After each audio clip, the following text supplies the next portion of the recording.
kalabasa ko. 1 metro. Ang habang kalabasa nila.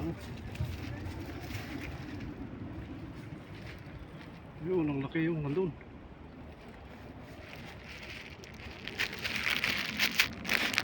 Yan ang ating garden.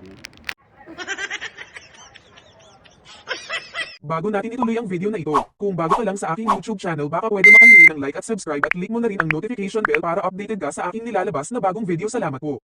Mangunguha tayo guys ng kamote. Talbos ng kamote. Diyan, meron mga kamote tayo rito. Ayan o, itong mga talbos. Pangsahog sa ating ilulutong isda.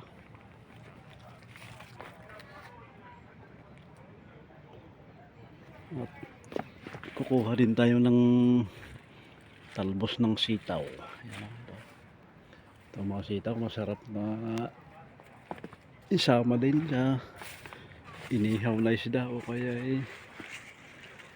kasi ito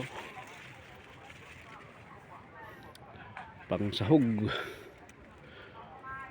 dahil wala yung hindi makabunga ng maganda.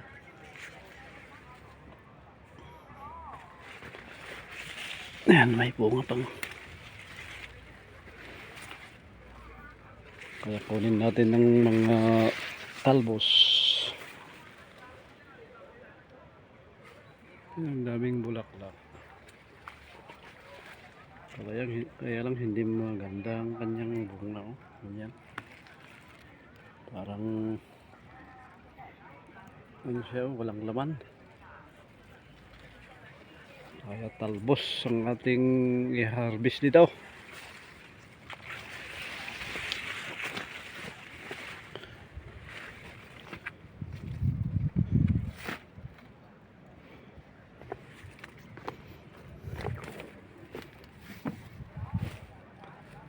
Ito naman ang ating malunggay. Pwede na uling pangtinula.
Ito na guys ang ating nakuha.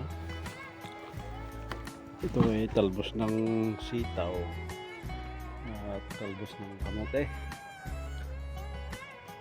Yan ang ating uulamin ngayon. Pangsahog sa isda. Ito naman ang ating malunggay. 2 puno. Pwede na uli natin kunin yan. Ang tinula ba? Lagyan natin ng, samahan natin ng dahon ng agpalaya.